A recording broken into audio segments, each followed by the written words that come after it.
Good afternoon, everyone. My name is Gavin Cleespies. I'm the Director of Programs, Exhibitions, and Community Partnerships for the Massachusetts Historical Society. Thank you for joining us for our virtual program.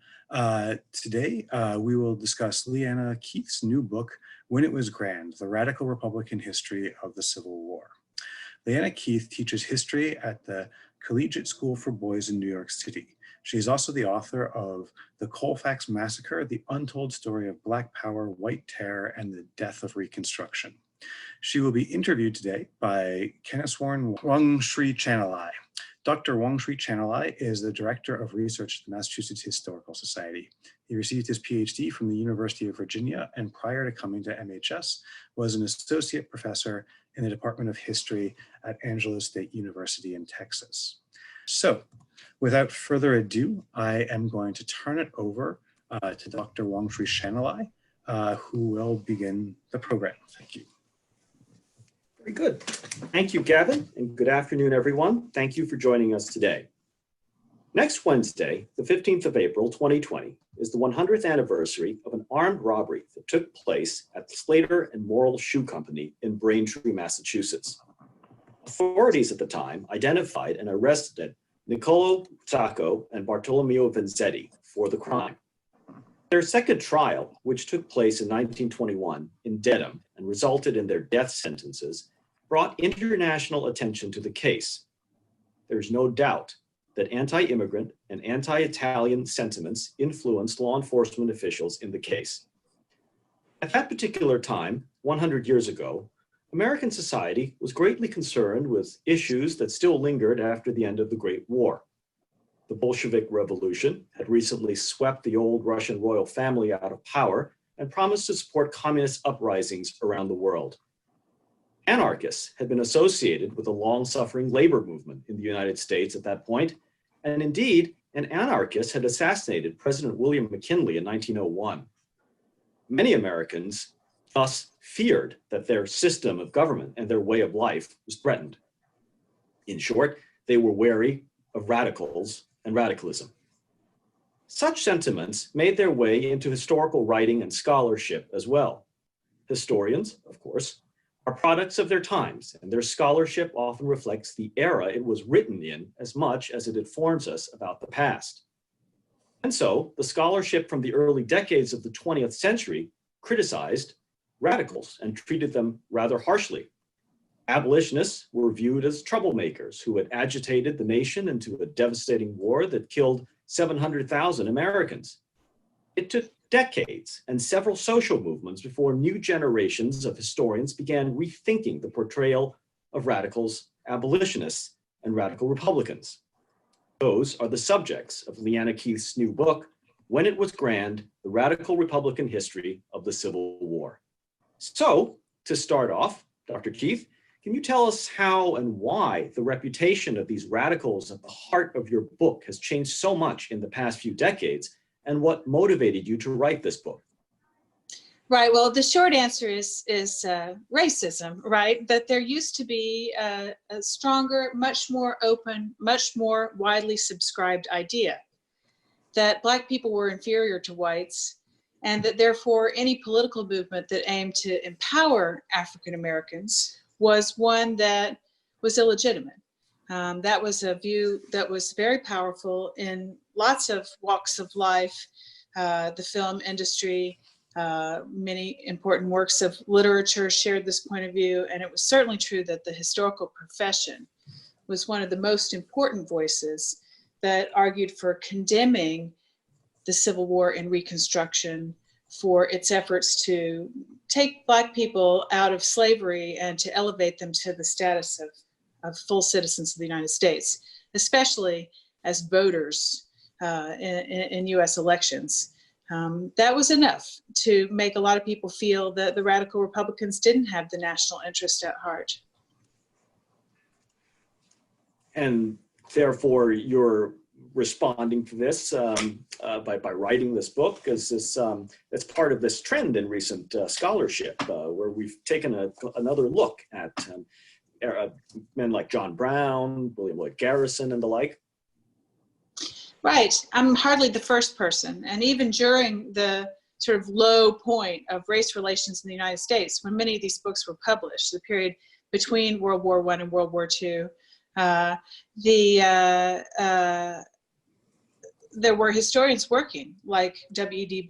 Du Bois, for example, to try to balance out our view of Reconstruction. And so his great book, Black Reconstruction, actually made all the sort of moral points that needed to be made about the radicals. And yet the profile of that book needs to be elevated in the sort of popular imagination. And there's still a lot of Gone with the Wind history out there of the Civil War in the popular imagination. And so books like mine aim to shake off some of the, deep, deep dust that has obscured our understanding of some of these events, and give some of these individuals a hearing, as heroic figures for the first time. And they certainly were. So you write that the movement of the radical Republicans, quote, brought together men and women, whites and blacks, poets, philosophers, captains of industry, and extremists of many political stripes. So with such a variety in this group, how do you define a radical Republican? What's your definition? What does it mean to be radical? Well, it depends on when, right? When are you talking about it? And I wrote my book about the period when the Republican Party was founded, 1854, to the very end of the Civil War at the early 1865. And during that period, I suggest that there are about 8 phases of what it meant to be a radical Republican. Obviously, there's a baseline in which all Republicans were uncomfortable with slavery as it was practiced, as it was growing in the United States. Not all Republicans were abolitionists who would have put an end to slavery. Many of them believed that there were constitutional concerns that couldn't be set aside that protected enslavement, but they did have a sort of a long-term vision of putting slavery on the road to extinction. That's certainly something they all believed. But the radicals were folks who really took actions and who had extreme views about a variety of subjects, starting at the birth of the party in 1854 with their strong conviction that Kansas must be a free state and that your personal sacrifices could help to make it free if you and your family were willing to relocate to Kansas as anti-slavery immigrants, participating with organizations that really tried to facilitate the migration of anti-slavery New Englanders, especially into Kansas. And we all know that occasioned a lot of fighting. So part of what it means to be a radical Republican is to be willing to fight for free Kansas. Something else that radical Republicans took part in, along with a variety of other kinds of anti-slavery activists, was attempts to interfere in the operations of the Fugitive Slave Act of 1850, which became increasingly controversial over the course of the 1850s and really brought a lot of northern communities face to face with the harsh, cruel circumstances in which a person could be captured and taken away, brought before these slave rendition hearings in which they did not have the right of representation or discovery. Radical Republicans participated with others in vigilance committees and organized mobs that tried to do things like break prisoners out of jails, and often succeeded. In the case of Boston, there were a number of quite disruptive incidents that I consider in my story. To be a radical meant also that you wanted to fight to resist the Dred Scott decision, the idea that Black people were not citizens of the United States. It meant that you wanted to support John Brownism, a movement that grows out of the Kansas fight, but that quickly takes on a broader set of ambitions. And Brown and other Republican activists, let me say clearly that John Brown was no Republican, right? But that a number of Republicans become deeply engaged in the John Brown conspiracy, supplying with weapons, conspiring and planning, and helping to train and keep a secret. John Brownism, with its eye on attacking the South itself, becomes part of the radical agenda, and Republicans are implicated in his conspiracy. To be a radical means that as the Civil War gets underway, they want to hold firm against all compromises. And in fact, radicals are excited by the prospect of war, right? And not only do they want war, but they want a hard, long war. They want a war that's going to disenthrall Americans from their comforts and cause them to recognize slavery for the threat that it was. And therefore, the radicals at the start of the war celebrate the Union losses at the beginning because they're convinced that only this kind of horror is going to build popular support to end slavery.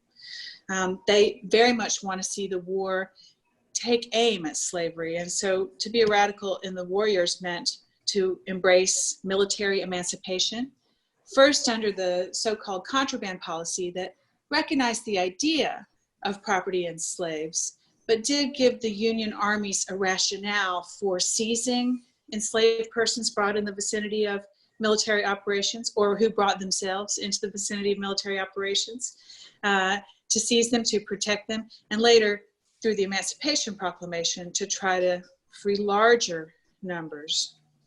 To be a radical during the war meant to support the idea of Black military regiments, to support the idea of the United States colored troops.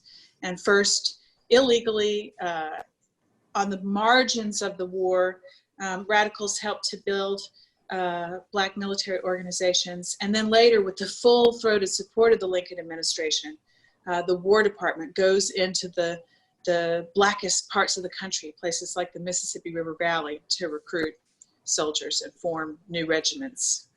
And to be a radical meant that on the foundation of Black military service, you believed Black men had earned full rights as citizens.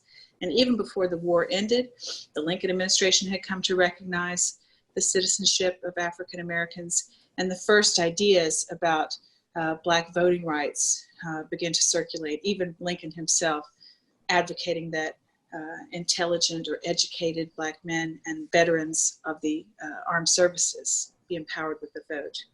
And the last step of the program, the one that they never actually achieved, but they're talking about for sure during the war years, is the idea that treason should be made odious by the confiscation and redistribution of rebel estates. So the 40 acres and a mule vision of elevating African Americans through land ownership is sort of the last and the most unfinished part of the radical agenda.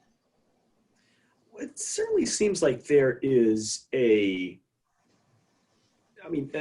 variety for sure. I mean, you're talking about Abraham Lincoln here, and he is probably not considered a radical, certainly not considered a radical early on. And he transitions to that viewpoint later on, but you're also quoting, and you do that several times in the book, treason must be made odious. That's Andrew Johnson, who, I mean, he may sound like one, but he certainly reveals himself to not at all be a radical later on. Well, you know, it's a fateful thing that Andrew Johnson was tapped as Lincoln's vice president in 1864. It seemed like a smart move. It was Lincoln's own vision. It seemed like a smart move at the time because it let him tip his hat to both radicals and conservatives at the same time, because Johnson had made himself a national public figure by denouncing slaveholders, denouncing secession, demanding that slaveholders and secessionists be punished. And that had endeared him to the radicals who, even at the time of Lincoln's death, erroneously assumed that Johnson would be their ally and would be easier for them to manipulate than Abraham Lincoln. Of course, the other side, the conservative side, is that he had been a Democrat and he remained in his heart very sympathetic to a lot of goals that motivated conservatives in the South, and that was an unfortunate combination in combination with the Congress dominated by radicals. That's how the Johnson impeachment becomes inevitable. So going back to your definition here of radicalism, I can see why you wrote of them the following quote.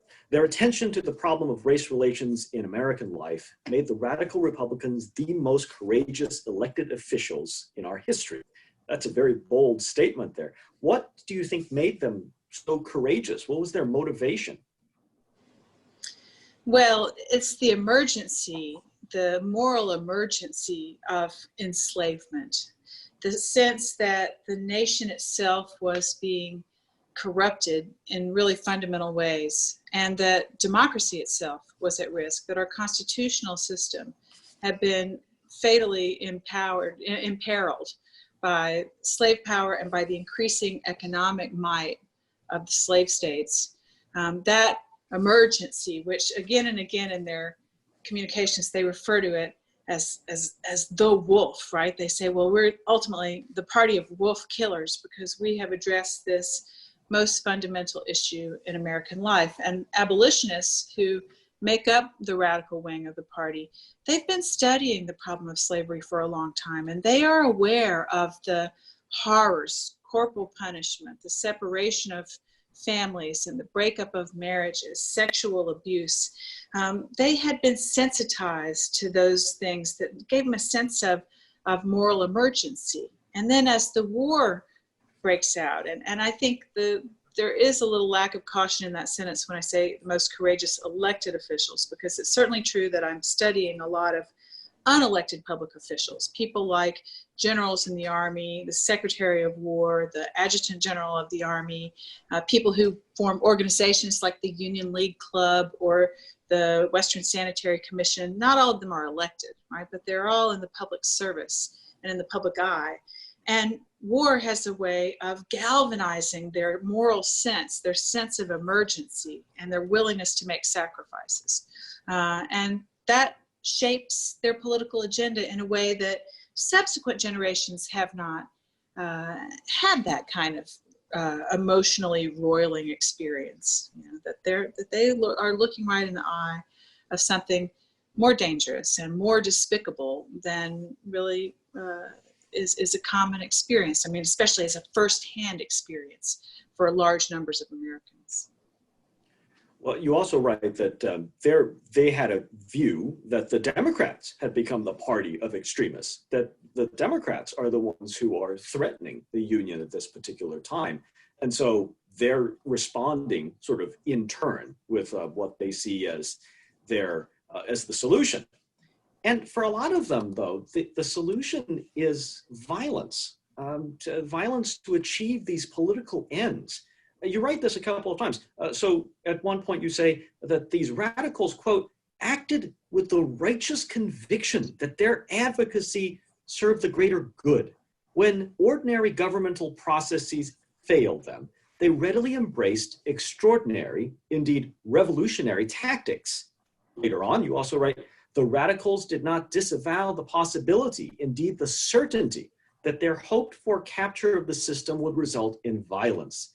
Led by Parker, and here you're referring to the transcendentalist and abolitionist Unitarian minister Theodore Parker, who, quote, sprinkled his sermons and speeches with bloody imagery. Republicans at the extreme imagined politics by extreme means. The minister would have heartily approved of the massive application of political power to the problem of slavery during the Civil War and afterward, despite the huge material and human cost. So they're advocating violence in many ways. They're cheering for the lost battles early on in the war. Can you talk a little bit more about how this violence fits in with the idea of politics and in civil society? Well, I think that it is chilling to consider how readily they embrace violence and how early in the story of the Republican Party movement, there is a resort to violence on the sort of extreme wing, the radical wing of the party. The Kansas circumstances were the sort of open door. But of course, they're also employing violence, including taking lives in the course of these slave rescues and attempted interferences in slave renditions. And they are willing to say that there are some things that are worse than violence, that inaction in the face of a moral emergency is worse than violence. And they're willing to compare their actions to their colonial forebears, their sort of American Revolutionary era heroes. And because so many of the folks that I wrote about, that you also wrote about, right, are Massachusetts men and women, as sort of descendants of the Lexington and Concord generations, they keep this spirit alive, the spirit of 1775 they refer to it a few times, that to engage in action is justified, and in fact not to act where there is extreme injustice is what's hard to explain away. One story I talk about, Lucy Stone, you know, the feminist activist who is also a Republican activist. She gets herself a chance to visit in a jail cell with a woman who's been convicted of murdering her children, trying to murder all of her children and kill herself before she and her family could be captured and taken back into slavery. Margaret Garner, a well-known story from Ohio. Lucy Stone goes into Margaret Garner's jail cell, tries to smuggle her a weapon, and afterwards when she's asked about it, she said, well, I certainly wouldn't have hesitated to provide weapons to those fighting for our rights on Bunker Hill. And in fact, they weren't even standing up for a cause as important as this one, right? They're just fighting for tax on tea, right? But these people are literally fighting for their lives. I mean, so during Reconstruction, whites in the South who resisted the Reconstruction acts certainly used violence themselves to undo voting rights, civil rights that African Americans had gained as a result of the 13th, 14th, and 15th Amendments. This is also violence begetting violence in a way. It does not seem like the radicals necessarily have a whole lot of faith in the political process. Well, these are some turbulent decades, right? These are decades when our peaceful processes were ruptured in a more fundamental way than we can conceive of with our present day institutions. And so I don't want to excuse violence on either side. And I certainly don't want to say that the Civil War was an unambiguous advantage for humankind, with the very high cost in life, 750,000 lives. It might be nice to imagine that there was an alternative to war for ending slavery. It would have been one that unfolded over a long period of time, and it would have had to be something that could confront the tremendous and growing economic power of the southern states. But as someone who despairs of war individually, as myself, I'd like to imagine that there was a difference or an alternative path. But what Ralph Waldo Emerson said about it during the period, and he was very much in the radical Republican circles, was, yeah, good is a good doctor, but bad is sometimes better. And so this was a case where Republicans believed that the solution, with all of its costs, was worthwhile. I don't think we'd make the same case for the sort of conservative white resurgence during Reconstruction and afterward.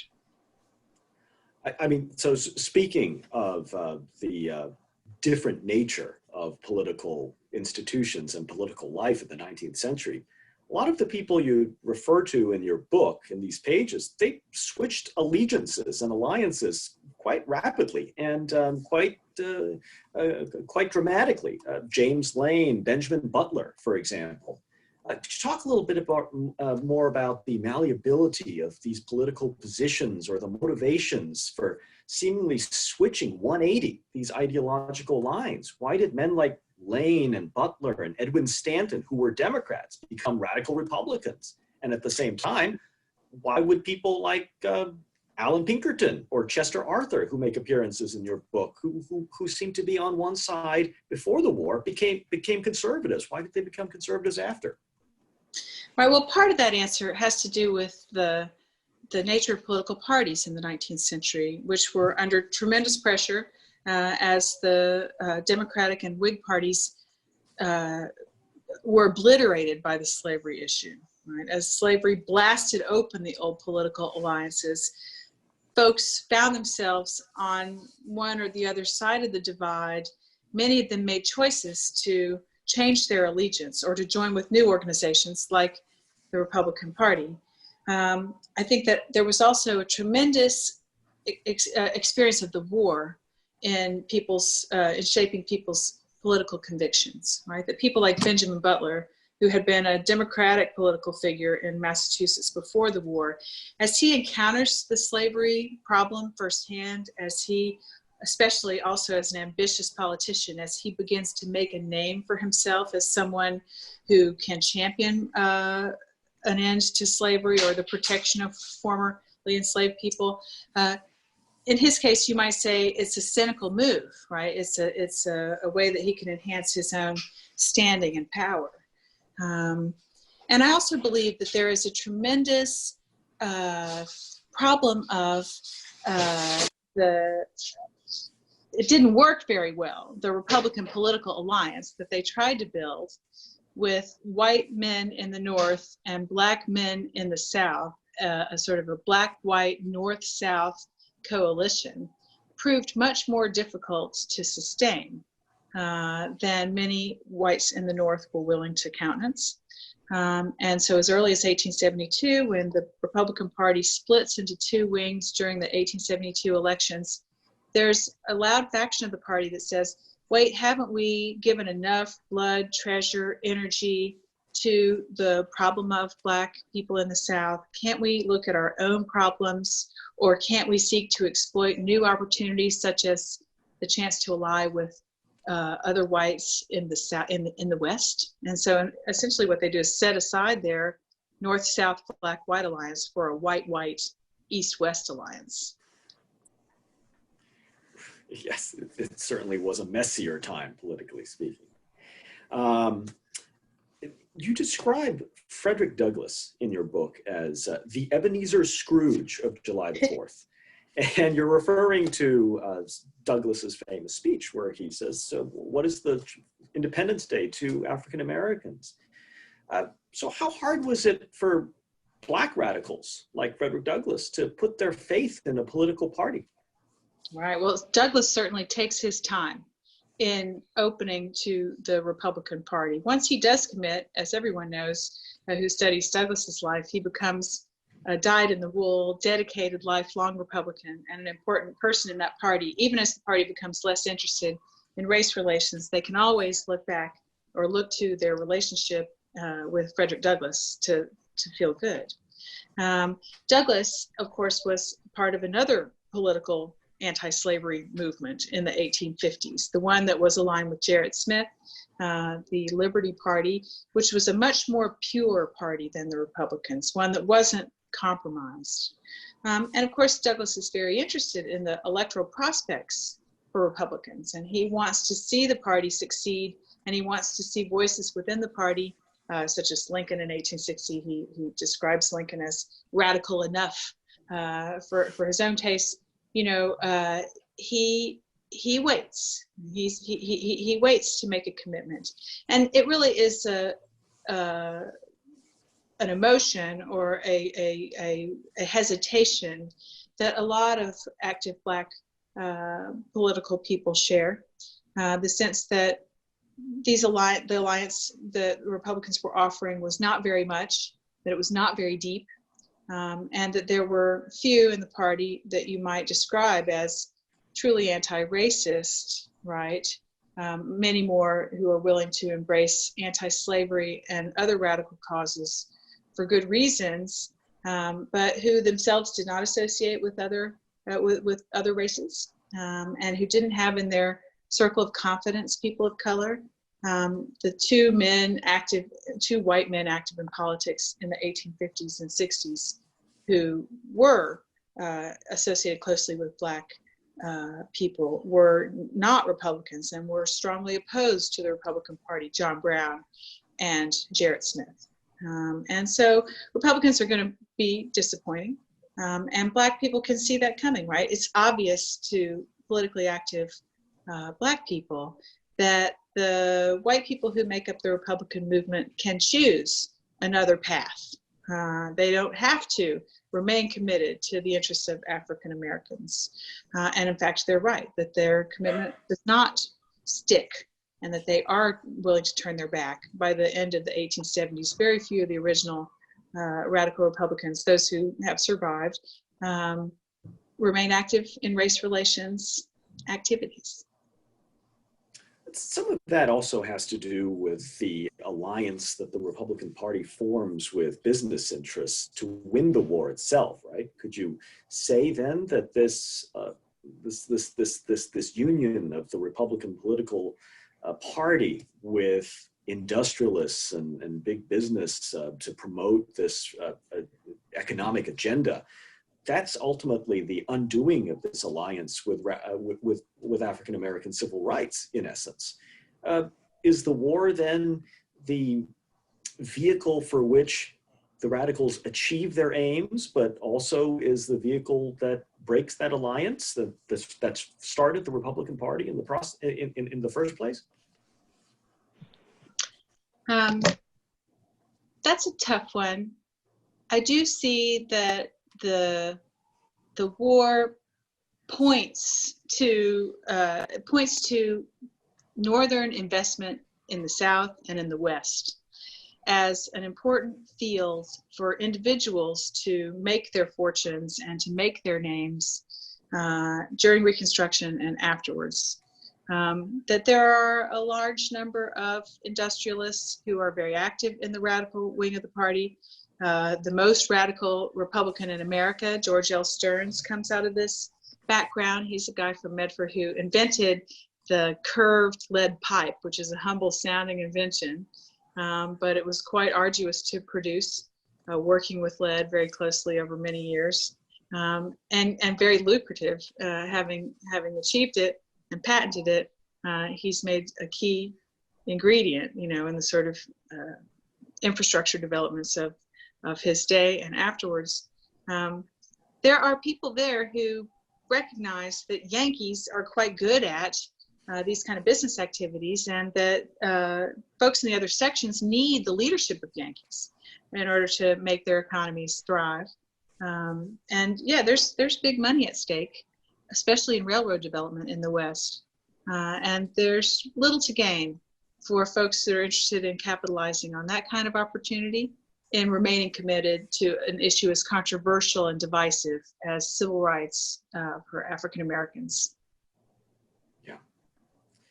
So women also play a very large role in the radical movement, and you mentioned several of them throughout the book.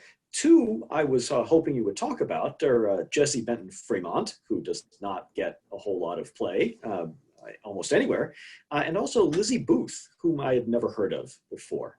So could you tell us a little bit more about the role of women and maybe highlight some of the accomplishments of these two in particular? Right. Well, one thing about radicals is that they tend to not be radical about one issue only, right? And we certainly saw that with the Republican radicals, that their group included a lot of really mainstream figures and bourgeois types, but also had avant-garde tendencies and embraced individuals who were free thinkers on a number of issues, or who felt morally constrained to refrain from certain kinds of activities, right? Non-smokers, non-drinkers, folks who hesitated to eat sugar because of its association with slavery, folks who wouldn't wear cotton clothing, and feminists. And there are a large number of really committed feminists in the top ranks of Republican radicals. And the women in the movement interact with those players and gain a lot of traction and respect. Elizabeth Cady Stanton, for example, or her partner and friend, her work partner and friend, Susan B. Anthony, right? These two were the object of a salute by Republican wideawakes. They go into their homes to solicit speeches. They want to hear what Elizabeth Cady Stanton and Susan B. Anthony have to say about the Lincoln election, about the 1860 election and Abraham Lincoln. People like Lucy Stone. Jessie Fremont was a person with a high profile because she had been the daughter of a very beloved U.S. Senator, Thomas Hart Benton from Missouri, And she had had an unconventional childhood where he permitted her to tag along with him to the Senate, to the Library of Congress, and she had been an educated girl, and then had married into the household with John C. Fremont, who was himself a celebrity of the 19th century, an explorer. And she helps to make him more famous as a writer and a promoter, as someone who has a very fat address book. And she gains a very public profile. A lot of Fremont and Jesse. In my book, I have a picture of a piece of campaign literature that had her face on it, right? They want to play up the idea that it's a kind of a 2-for-1 candidacy. John C. Fremont, John and Jesse are going to put their heads together to make a better kind of Republican ticket. Later, during the war years, they'll put their heads together to try to make a better command in the Department of the West. And it's actually John Fremont and Jesse Fremont who first declare an end to slavery in the areas they controlled in Missouri, the Fremont Emancipation, which has to be overturned because Lincoln says, wait a minute, if anybody's going to say that, it's going to be me if you're going to emancipate for military reasons. Elizabeth Waite Booth is not at all like Jesse Fremont in that she's not a well-known person at all. And in fact, she's someone whose engagement in these radical Republican initiatives was almost accidental. Someone who had been married to a guy who was an officer in the colored troops, so a white man, who had actually come up from the enlisted ranks, someone not of an exalted background, but who was in command at Fort Pillow on the day that Nathan Bedford Forrest overran the fortress, and his troops, his cavalry, killed large numbers of surrendering soldiers, black and white. A horrific massacre in which something like 150 out of what had been 850 men in arms survived, and all the rest were killed. Those are numbers that it's not supposed to look that way at the end of a battle. And she was drawn into the vicinity of Fort Pillow, which was near Memphis, Tennessee, to try to find out more about her husband's death. And in the process, she learns a lot about what it means to be African American in the Army. She participates in ceremonies to try to shore up the idea that there should never be another massacre of prisoners, and that if that's the way Southerners are going to handle Black troops, then Black troops also will refuse to take prisoners. And she also goes to Washington and meets with Lincoln, meets with Charles Sumner, and advocates for a better policy for caring for the dependents of Black soldiers who are killed in combat. Right? She meets in her travels a lot of women whose marriages were still informal, right? Because slavery didn't recognize marriage. It meant that there were a lot of unions that hadn't been sanctioned, in which the man had already taken a role in the colored troops. Shouldn't there be dependent survivor benefits for those kinds of women and for their children as well? Abraham Lincoln, Charles Sumner, they thought yes. And so after meeting with Elizabeth Waite Booth, they initiate legislation that quickly passes. And here's an ordinary person who just in a moment, a brush with the revolutionary circumstances of the war, got involved in something quite high-minded and of critical importance to the war. That's a really good story, and I'm glad you're introducing her to more people. I just have two more questions before we go to the questions from the audience here. Maybe this one is for the hometown crowd here, but Bostonians and other Bay Staters play an important role throughout your book, financing the war or financing the attempt to make Kansas a free state, financing the war, raising troops and whatnot. Would you like to talk a little bit about the culture of the city and the Commonwealth and perhaps how they help to motivate the radicals? Right. Well, you know, I'm from Alabama, but I'm willing to say that Massachusetts is the greatest state in the Union, and that it really shows itself, its true greatness in the era leading up to the Civil War, when Massachusetts is the epicenter of the anti-slavery movement. It's where the most important thinkers, people like William Lloyd Garrison and Wendell Phillips, who were Garrisonian abolitionists, both of whom became allied with the Republicans, although they resist in the name of purity for a long time. It's also where the government was most dedicated to anti-slavery principles, and where they are first to react to the emergency of secession and war.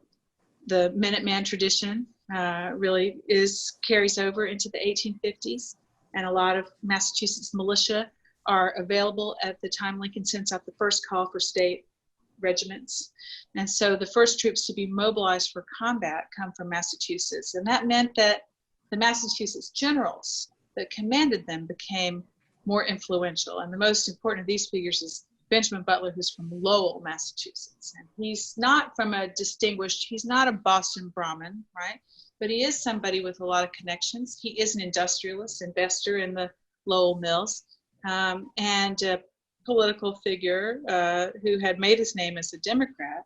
But once he is put in command of the first troops to enter into the war, and those troops are assaulted as they pass through Baltimore, right? It becomes Butler's task first to put the people of Baltimore and Annapolis in their place when they say, hey, you can't bring soldiers through this state and through this city. He says, well, you're going to stop me because I got an army.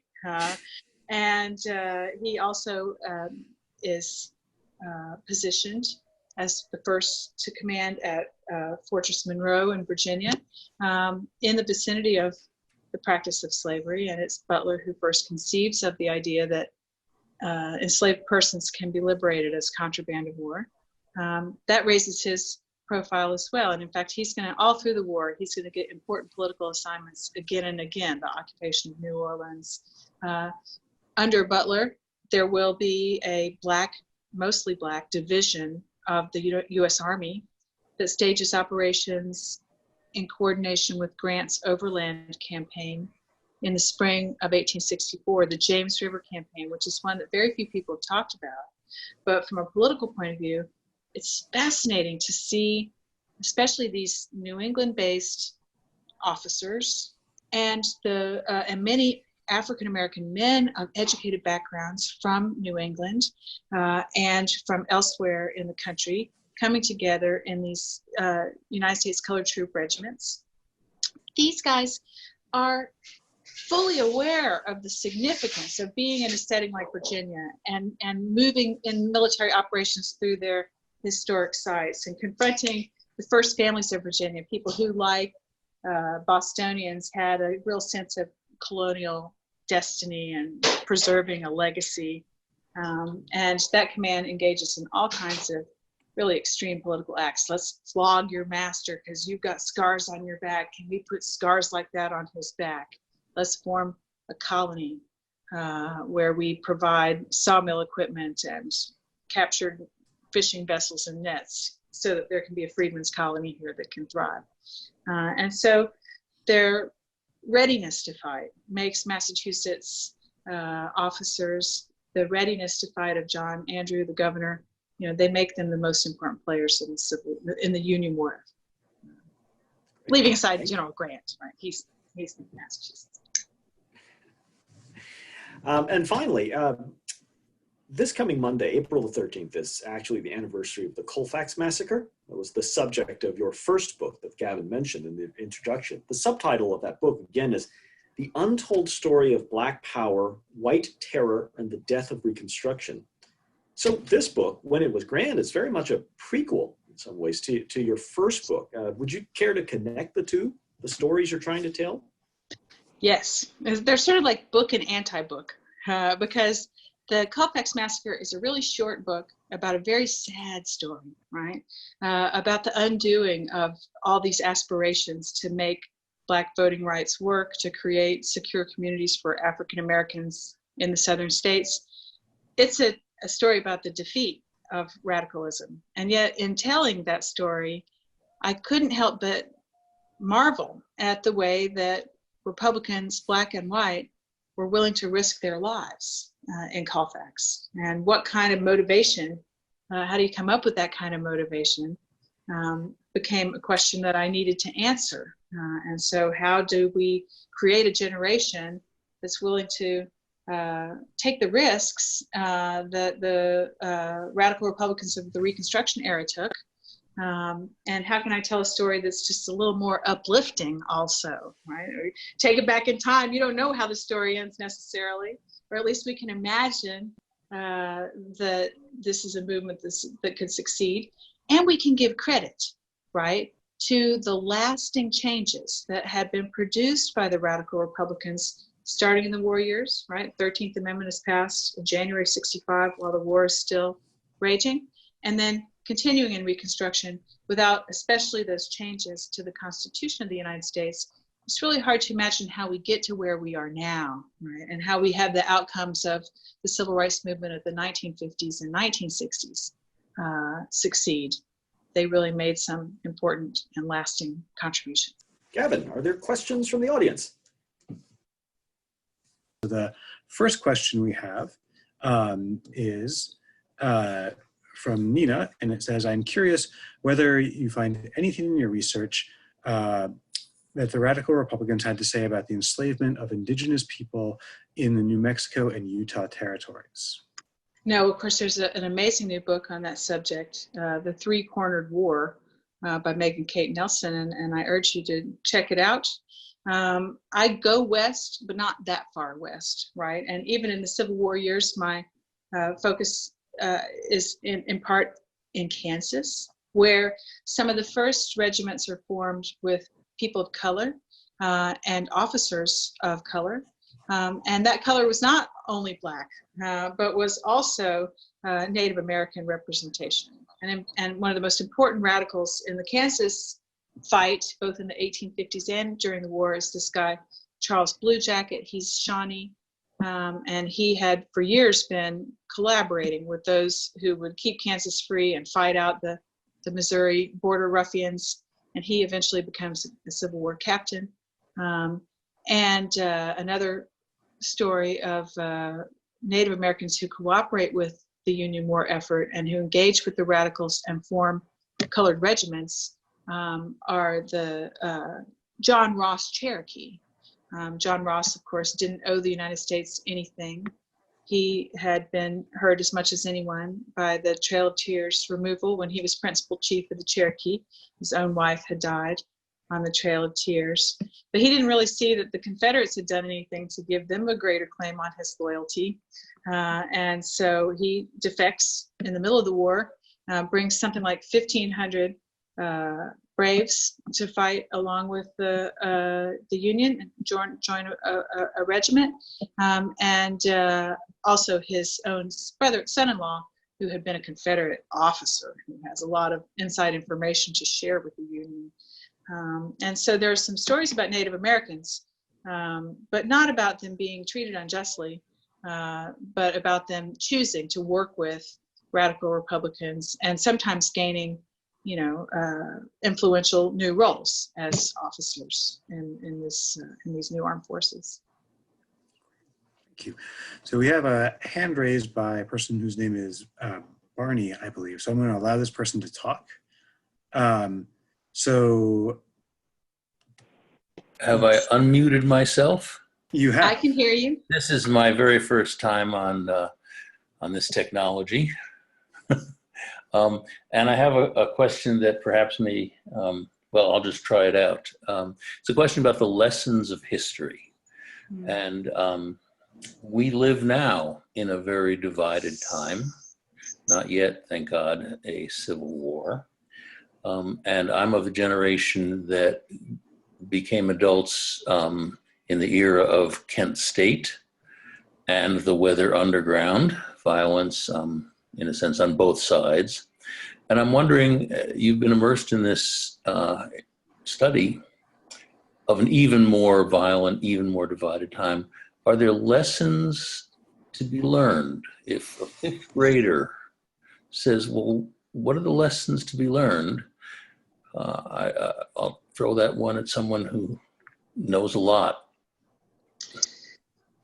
Well, I mean, I'm not sure that the lesson is suitable for fifth graders. I've got one, and I kind of hate to have her think. I would hate to have her think through what it would mean to have your society torn apart by civil war, right? I mean, I know we feel that we live in divided times, but when you look at the examples of the kinds of violent activities that ordinary people engaged in before and during the Civil War, we can't really compare our experiences. But I would say that one lesson, and I think a sobering one, of my study, especially of activism in the 1850s, is that you as an individual certainly can tip the political balance, that the political activism is not wasted, that there can be circumstances in which the place that you locate yourself, or the weapons that you provide for yourself, or the networks that you establish,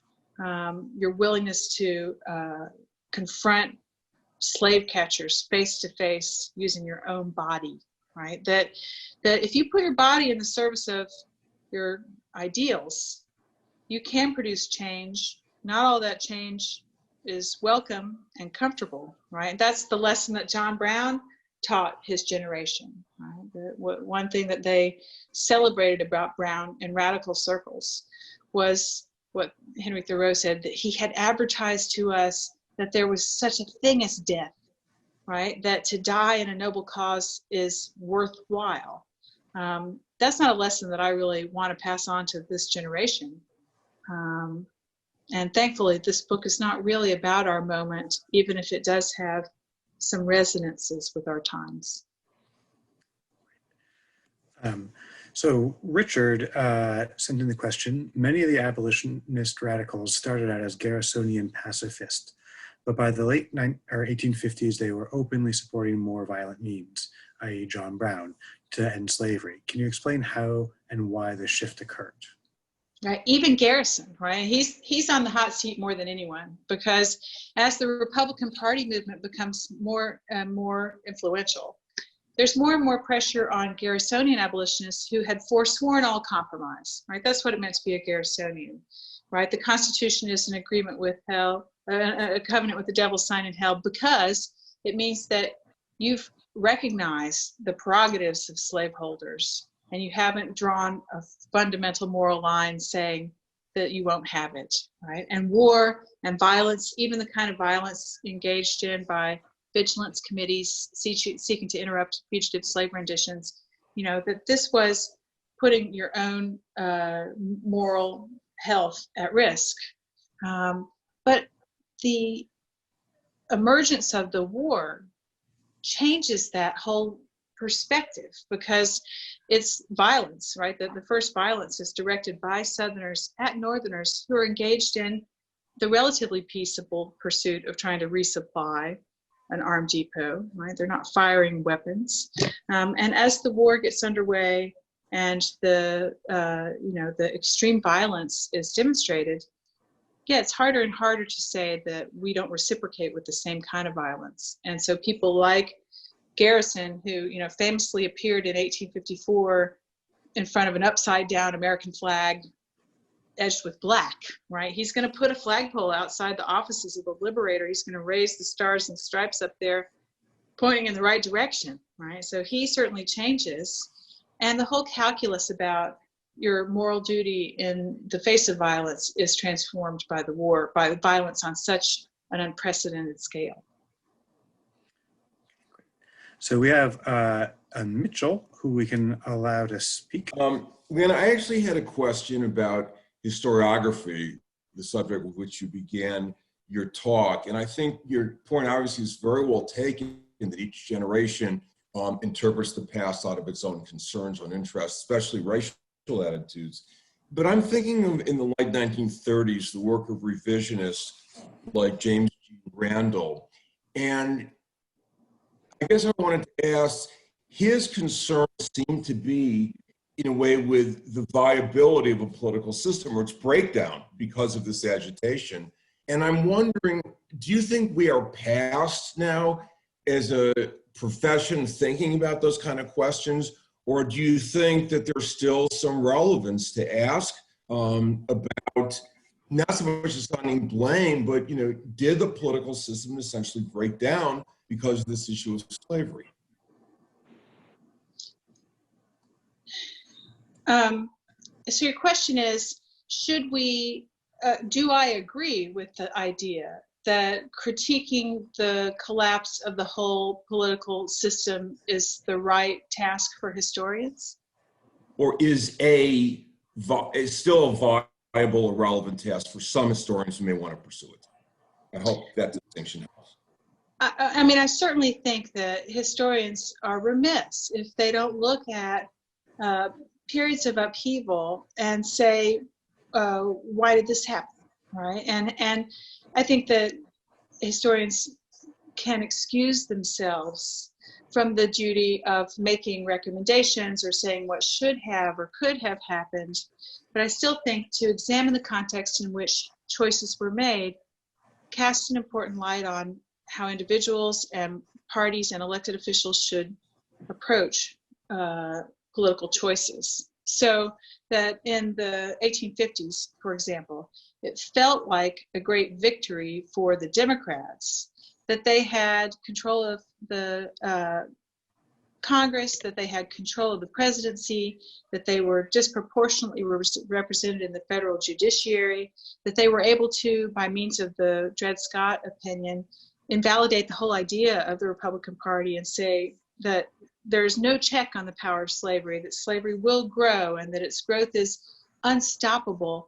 You know, those were choices that those elected officials and appointed officials made. And their confidence, their overconfidence appears very clear in retrospect, right? Their sense that they could shut down a political movement seems like folly in the present, and that they could suppress the emergence of Republican doctrine. And this is what Lincoln says. So you want to talk about John Brown and say that Republicans aren't legitimate because of John Brown? He asked in the Cooper Union Address, he says, what happens to the number of John Browns when you close down the political party that channels that sentiment into legitimate activities? So I do think it's an appropriate subject for historians to consider political movements and the impact that they have. Probably have time for one or two more questions, but Maureen wrote, in the book Field of Blood, it seems that the violent culture of the South, including dueling, pushes Northerners towards violence, specifically in the halls of Congress. Do you think the violence in the legislature, as well as the muzzling of anti-slavery petition, caused the rise of violence in the radicals? Well, I will say that radicals are perfectly happy to confront Southern violence and violent talk in Congress, especially after the caning of Charles Sumner. They're not going to put up with being bullied, literally bullied, right? And it becomes common practice, as you know, Maureen, from reading Joanne Friedman's book, to present yourself in Congress armed, right? To carry weapons on your person, to engage in fisticuffs. One story that she didn't develop, but that I put in my book, is about some shoving on the floor of the House that resulted in a Southern congressman, Pryor of Virginia, issuing a challenge to a duel to a Northern congressman, Potter of Wisconsin. And as the one who's been challenged, of course, it's up to Potter to say whether he'll do it and what weapons, right? He gets to choose the weapons. And so he says, yeah, I'll fight, and I'll fight you with Bowie knives at 4 feet, right? He chooses something that, you know, makes a point about the nastiness and uncivil nature of dueling. And of course, he would have had to be prepared to back that up if Pryor hadn't said, oh, that's barbaric, no, I won't do it. He was willing to show up with his knife. So we have one last question, just which is a purely hypothetical one, but it says, in your opinion, if Lincoln had survived for his entire second term, would he have clashed with the radical Republicans, or would they have worked well together?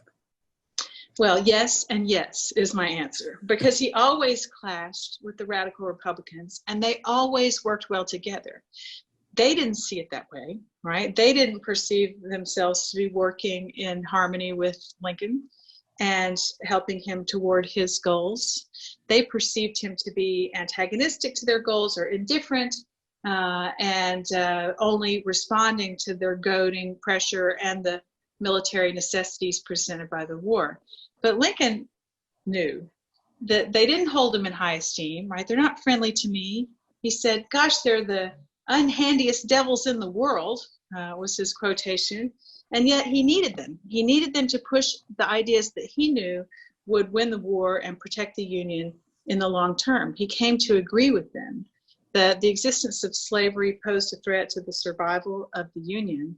And what he said to Charles Sumner, who became his great friend during the war, even though it's hard to imagine two people more different than those two, the one thing they had in common was that they were both really tall, right? Of course, Sumner was tall and handsome and refined and educated, and Lincoln was tall and gangly and was considered uncouth. But they came to like each other. They would stand back to back and try to measure who's taller, right? And they become close friends. And what he said to Sumner late in his life was, you've just been 6 weeks ahead of me, right? You've been 6 weeks ahead of me all this time. And I've consistently been catching up. And I don't know if you've noticed, but anytime that I've embraced a radical policy, I've stuck with it, right? We've never gone back on that. And Sumner was one who cried the hardest at Lincoln's bedside when he was shot. And of course, there were many radicals who didn't hold Lincoln in that kind of high esteem and who never became sympathetic to him. And yet the error of their initial assumption that Andrew Johnson would be a better partner because of his views on treason was quickly put in the false category. Certainly, I believe that Lincoln, who was brilliant at manipulating public opinion, right? We called him Honest Abe, but what you see him doing again and again is shaping public opinion, withholding information in order to condition public opinion, especially around emancipation, around Black soldiers. And I think that he would have continued in those practices with success. Would he have overseen the establishment of racial democracy in the South? Well, that's the great shoulda, coulda, woulda that we can't answer, but it's hard to imagine that he wouldn't have been more successful than Andrew Johnson, who's considered one of our worst presidents, although I just heard Eric Foner say that in a talk. He said he's considered one of our worst presidents, but he does have competition. Well, thank you very much for sharing your new book. And Dr. Wongsrichanalai, thank you for asking the questions. I think this was a great program. And I'd like to thank everyone for joining us. We're happy to do these programs during this unusual time for free, but if you are able to support the Massachusetts Historical Society or become a member, I hope you'll consider doing so. So I hope everyone has a great afternoon, and we look forward to our next program and from hearing from everyone's research. Thanks.